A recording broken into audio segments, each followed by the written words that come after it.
আজকের breaking news, অবশেষে Prince Mamun গ্রেপ্তার। গতকাল রাতে ব্লুফায়ার লায়লার করা ধর্ষণ মামলায় প্রিন্স মামুনকে দাউদকান্দি টোল প্লাজা থেকে কর্তব্যরত পুলিশ অ্যারেস্ট করে। তো এটা কি শুনলাম ভাই, আমরা এত সুন্দর লায়লা মজলুর ভালোবাসা, কয়েকবার মারধর করলো, কত কিছু হলো, আবার মিলমিশ হলো। তার বিগত মনে হয় 4-5 দিন আগের কথা, এক সপ্তাহ আগের কথা, প্রিন্স মামুনের সেলুন উদ্বোধনের দিনও কিন্তু আপনারা সোশ্যাল মিডিয়ায় সবাই দেখছেন যে ব্লুফায়ার লায়লার ওড়না দিয়ে কিন্তু মামুনের গাল পর্যন্ত ঘাম মুছে দিচ্ছে। তো এত ভালোবাসা, সেই ভালোবাসার মধ্যে সপ্তাহ যেতে না যেতেই কেন আবার ব্লুফায়ার লায়লা প্রিন্স মামুনের নামে ধর্ষণ মামলা করলো?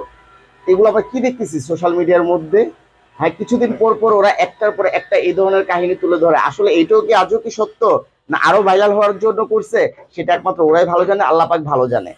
কারণ প্রিন্স মামুনের গত 2 দিন আগে আমি একটা সাক্ষাৎকারে শুনলাম, প্রিন্স মামুন বলল যে ব্লুফায়ার লায়লা নাকি তার কাছ থেকে 90 লক্ষ টাকা চাইছে, যে 90 লক্ষ টাকা যদি না দেয় তাহলে তার সাথে সে সংসার করতে হবে। কিন্তু প্রিন্স মামুন হচ্ছে আনমেরিড, এখনো বিয়ে করে নাই, যেটা আমরাও জানি। এখন ব্লুফায়ার লায়লার সাথে যে প্রায় 3-4 বছরের সম্পর্ক ছিল, এটা আমরা সকলেই জানি যে স্বামী স্ত্রীর মতনই তারা মেলামেশা করছে, একই বাসায় একই ছাদের নিচে ছিল, একসঙ্গে ছিল। তো সেই ক্ষেত্রে ব্লুফায়ার লায়লাও নাকি আগে পরে বিয়ে হয়েছে, সেটা প্রিন্স মামুনের বক্তব্য। তো আসলে এই ধরনের কার্যকলাপ যদি আমরা সমাজে এরকম দেখি যে এভাবে একসঙ্গে সংসার করতেছে, আবার হুট করে দেখি তারা তাদের মতন হয়ে গেছে, আবার মারামারি হয়, এরকম হয়, তো এখান থেকে মানুষ কি শিখবে ভাই?